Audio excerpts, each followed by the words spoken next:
ওই যে ঘাট, ওইখান থেকে আমরা রাইডটা শুরু করলাম। একই জায়গাতে swimming pool, speedboat ride, safari park, ছোটদের পাশাপাশি বড়দের বিভিন্ন রকমের রাইড, রেস্টুরেন্ট এবং পিকনিক হল পেয়ে যাচ্ছেন এবং সেই জায়গাটি আর কোনোটি নয়, সেটি হচ্ছে সুবর্ণগ্রাম রিসোর্ট। ঢাকা থেকে মাত্র 22 কিলোমিটার দূরত্বে একদিনের ভ্রমণে আপনি ঘুরে আসতে পারবেন এই সুন্দর রিসোর্টটিতে।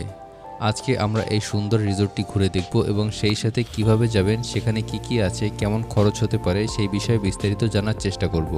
তাই চলুন কথা না বাড়িয়ে চলে যাই মূল ভিডিওতে। আপনাদের সাথে আছি আমি Mehedi Hasan. So let's start the video. বেলা 11টার দিকে আমরা আমাদের যাত্রা শুরু করি। প্রথমেই আমরা চলে যাই কুড়িল বিশ্ব রোড। সেখান থেকে বিআরটিসি বাসের টিকিট করে আমাদেরকে আমাদের গন্তব্যে যেতে হবে। জনপ্রতি টিকিট মূল্য 60 টাকা করে। টিকিট কেটে আমাদেরকে দাঁড়াতে হলো মাঝারি আকারের লাইনে। এখান থেকে প্রতি 10 থেকে 15 মিনিট পর পর ভুলতা গাউসিয়ার উদ্দেশ্যে বিআরটিসি বাস ছেড়ে যায়। বাস আসার সাথে সাথেই বাসে উঠে নিজেদের সুবিধা মতো দরজার পাশে একটি সিট নিয়ে নেই, যাতে ওঠানামার ক্ষেত্রে সুবিধা হয়। বাসে উঠে বসার 2 মিনিটের মধ্যেই বাসটি ছেড়ে দেয়, চলতে থাকে তার গন্তব্যের উদ্দেশ্যে। কুড়িল বিশ্ব রোড থেকে ভুলতা গাউছিয়া পৌঁছাতে সময় লাগে 1 ঘন্টা।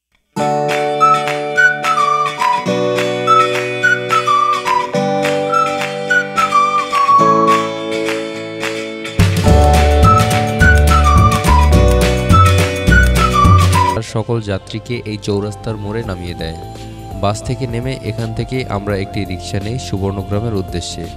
চৌরাস্তার মোড় থেকে রিক্সা নিয়ে সুবর্ণগ্রামের মূল গেট পর্যন্ত পৌঁছাতে সময় লেগেছে মাত্র 4 মিনিট।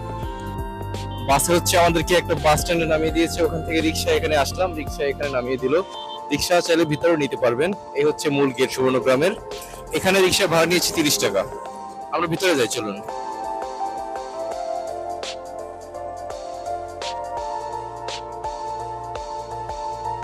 ওয়াশরুমের ছবিতে কি দিছে দেখো, এটা হচ্ছে জেন্টস আর এটা হচ্ছে লেডিস। এই হচ্ছে আমরা যে টাস খেলতাম, টাসের কুইন, আর এই হচ্ছে কিং। মানে এতদিন ছিল রাজা, রাজার মতো। রাজা কি ইউজ করতেছে ওয়াশরুমের জেন্টস যে সাইন, সেটা হিসেবে। রাজা সেই আগের রাজা নাই, এখন রাজা হচ্ছে ওয়াশরুমের সাইন। চলো ভিতরে চলো। এখানে দেওয়া আছে বড়দের 300 টাকা, সুইং চেয়ার রাইড ফ্রি, ছোটদের 200 টাকা, 10 বছরের নিচে, 3 বছরের নিচে শিশুদের প্রবেশ ফ্রি। আচ্ছা, বড়দের টিকিট 300 টাকা করে, 300, 300, 600 টাকা আমাদের দুইটা টিকিট। এইটার এন্ট্রিটা হচ্ছে টিকিট নিয়ে এখান থেকে ঢুকতে হবে, ঢুকে দেন এই সিঁড়ি থেকে উপরে উঠতে হবে। একদম ফাঁকা।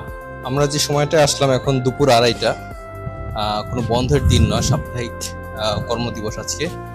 এই জন্য মনে হয় কোনো মানুষজন কেউ নেই। ভিতরে প্রবেশের পরে যে বিষয়টি আমাদের নজর কেড়ে নিল সেটি হচ্ছে এখানের এই ওয়াল পেন্টিংগুলোকে একদম কাছে থেকে দেখলে হয়তো খানিক সময়ের জন্য আপনার কাছে এগুলোকে জীবন্ত মনে হতে পারে। এর পাশেই অবস্থিত সুবর্ণগ্রামের বড় আকর্ষণ এই নাগরদোলাটি। এই মুহূর্তে পর্যটক শূন্য থাকায় নাগরদোলাটি বন্ধ রাখা হয়েছে। পুরো রিসোর্টটি আপনারা চাইলে এই গাড়িগুলোতে করে ঘুরে দেখতে পারবেন, তবে এক্ষেত্রে আপনাদেরকে জনপ্রতি আলাদাভাবে পে করতে হবে। আর একটু সামনে এগোতেই চোখে পড়ল আরও বেশ কিছু রাইড। ছোটদের পাশাপাশি বড়দের জন্য এই রাইডগুলো রয়েছে। এগুলোর প্রতিটি টিকিট কাউন্টার এগুলোর সাথেই রয়েছে এবং এর টিকিট মূল্য হচ্ছে জনপ্রতি 100 টাকা। আমরা পার্কে ঘোরাঘুরির একদম শেষে এই বুস্টার রাইডটিতে উঠেছিলাম, সেটির ভিডিওর শেষে থাকছে। আরও কিছুটা দূর হাঁটার পরে আমরা চলে এলাম সুবর্ণগ্রামের বড় এই লেকটির পারে। আমরা যে সময়টা গিয়েছিলাম তখন আবহাওয়াটা খুবই চমৎকার ছিল, বেশ জোরে জোরে বাতাস বইছিল। সেটা হয়তো এই লেকের পানির ঢেউ দেখেই আপনারা বুঝতে পারবেন। আসলে এরকম একটি জায়গাতে এই সময় এত সুন্দর আবহাওয়া পাওয়াটা ছিল সত্যি ভাগ্যের বিষয়। আমাদের ইচ্ছে হয়েছিল এই লেকের পাড় ধরে বেশ কিছুটা সময় হাঁটার এবং প্রকৃতিটা উপভোগ করার, এবং আমরা সেটিই করলাম।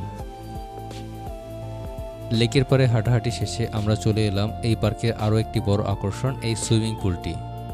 দুর্ভাগ্যবশত আমরা এই সুইমিং পুলটিতে নামতে পারিনি, কেননা আমাদের কাছে কোনো এক্সট্রা জামা কাপড় ছিল না।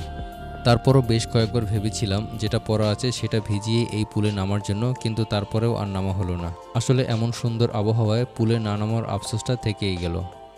সুইমিং পুলের এন্ট্রি ফি হচ্ছে জনপ্রতি 300 টাকা। লকারের জন্য আলাদা 200 টাকা দিতে হবে, যেখান থেকে 100 টাকা ফেরত পাবেন। এখানে বাচ্চাদের জন্য ছোট একটি ওয়াটার রাইডের ব্যবস্থা রাখা হয়েছে।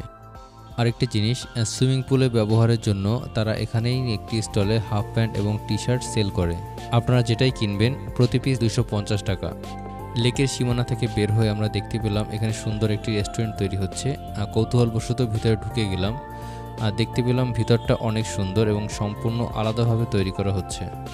বসার জায়গাটার চারিদিকে এরকম গাছ লতাপাতা দিয়ে সাজানো হয়েছে। আইডিয়া এবং ডিজাইনটা আমার কাছে বেশ ভালোই লেগেছে। এভাবে গাছগাছালি ঘেরা পরিবেশে বসে লাঞ্চ অথবা ডিনার করা যাবে। ছাদের উপরেও ছাতা ব্যবহার করে বসার ব্যবস্থা করা হয়েছে। হয়তো যখন এটি চালু হয়ে যাবে তখন অনেকের কাছে এটি অনেক ভালো লাগবে। ছায়া ঘেরা সুন্দর পথ ধরে হাঁটতে হাঁটতে এবারে আমরা চলে এলাম সুবর্ণগ্রামের একটি রেস্টুরেন্ট ও প্যাডেল বোর্ড রাইডের কাছে। রেস্টুরেন্টটিও বেশ বড় ছিল এবং এখানে একসাথে অনেক অতিথির বসার ব্যবস্থা রয়েছে। তাদের খাবার মেনুতে একটু চোখ বুলিয়ে দেখলাম এবং মেনুতে দেওয়া সব খাবারই এখানে পাওয়া যায়। রেস্টুরেন্টের পিছনে যে পুকুরটি সেখানেই রয়েছে এই প্যাডেল বোর্ড রাইড। এখানে প্রায় 10 থেকে 12টি এরকম প্যাডেল বোর্ড ছিল। কিছু কিছু প্যাডেল বোটে 2 জন, আবার কিছু কিছু প্যাডেল বোটে একসাথে 4 জন রাইড নিতে পারবেন। জনপ্রতি এর ফি হচ্ছে 50 টাকা করে। পুকুরটি যে খুব বড় ছিল তা নয়, তবে যদি আরেকটু বড় হতো তাহলে যারা প্যাডেল বোট রাইড নিচ্ছিল তাদের আরও বেশি ভালো লাগতো। সুবর্ণগ্রাম এই রিসোর্টটির অধিকাংশ রাস্তার পাশে এভাবে কংক্রিটের তৈরি বসার জায়গা রয়েছে। হাঁটতে হাঁটতে আপনি কোথাও ক্লান্ত হয়ে গেলেই বসে বিশ্রাম নিতে পারবেন। এছাড়াও এরকম ছাউনিতে ঢাকা কংক্রিটের তৈরি বেঞ্চ রয়েছে, এখানে বসেও বিশ্রাম করা যাবে। এই রিসোর্টটিতে রয়েছে একের অধিক পিকনিক হল, সেই সাথে আগত অতিথিদের খাদ্য পরিবেশনের জন্য রয়েছে একের অধিক রেস্টুরেন্ট। এই রিসোর্টটির আরেকটি বিনোদন এবং পর্যটকদের আকর্ষণের জায়গা হচ্ছে এই সাফারি পার্ক। এখানে হচ্ছে এই যে সাফারি পার্কটা দেখতে পাচ্ছেন পিছনে, এখানে ঢুকতে জনপ্রতি হচ্ছে 100 টাকা এন্ট্রি ফি। ওনারা বলছে যে এখানে ঢুকলে হাঁটা যাবে না, তাদের যে গাড়ি আছে ঘোড়ার গাড়ি অথবা অন্য যে জিপ গাড়ি, সেই গাড়িটি আপনাকে দেখতে হবে, ম্যান্ডেটরি, এটা বাধ্যতামূলক। অর্থাৎ আপনার এন্ট্রি হচ্ছে 100 টাকা, আবার গাড়ির টিকিট 100 টাকা, জনপ্রতি 200 টাকা দিয়ে আপনার ভিতরে ঢুকতে হবে। আমরা বললাম যে আমরা হেঁটে দেখি, না সেটা দেখা যাবে না, 200 টাকা দিয়ে টিকিট করে ঢুকতে হবে, তাই আমরা ঢুকলাম না ভিতরে। এরপরে আমরা চলে গেলাম স্পিড বোট রাইড নেওয়ার জন্য। স্পিড বোট রাইড জনপ্রতি 100 টাকা করে। দুটো টিকিট কেটে আমরা দুজনেই উঠে বসলাম স্পিড বোটে। ওই বোটটিতে আমরা দুজন ছাড়া আর কেউ ছিল না। সাধারণত এদের একটি স্পিড বোটে মোট 12টি আসন থাকে। যদি অন্য কেউ থাকতো সেই সময় টিকিট কেটে রাইড নেওয়ার জন্য, তাহলে আমাদের সাথেই হয়তো যোগ দিত। আমাদের স্পিড বোট রাইড শুরু হয়ে গেল। ওই যে ঘাট, এখান থেকে আমরা রাইডটা শুরু করলাম।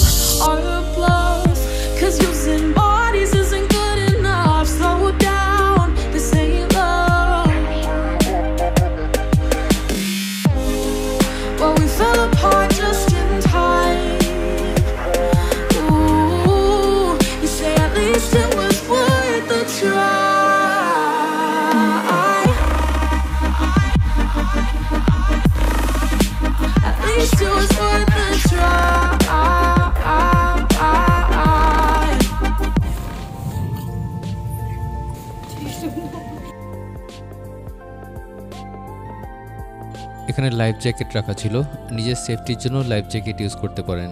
বিকেলবেলা হঠাৎ করেই মুষলধারে বৃষ্টি শুরু হলো। বৃষ্টি থেমে যেতেই আমরা চলে গেলাম সুবর্ণগ্রামের একটি ডিয়ারিং রাইড নেওয়ার জন্য, যেটি হচ্ছে বুস্টার রাইড। এই রাইডটিতে ওঠার জন্য আলাদা করে টিকিট নিতে হবে কাউন্টার থেকে। টিকিট জনপ্রতি 100 টাকা করে।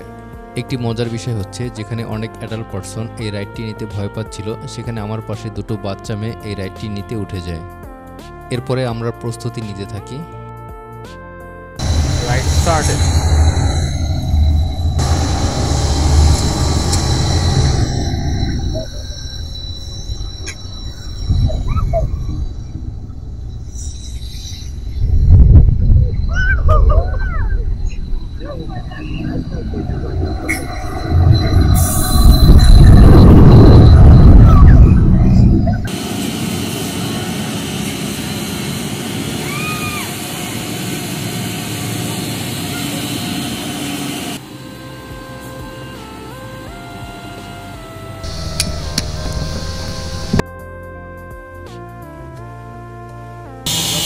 কেমন ছিল এখন বলো?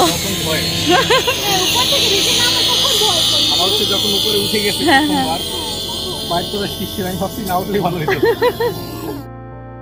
বুস্টার রাইডটি নেওয়ার মধ্য দিয়ে আমাদের সুবর্ণগ্রাম ভ্রমণের এই পর্বটি শেষ হলো।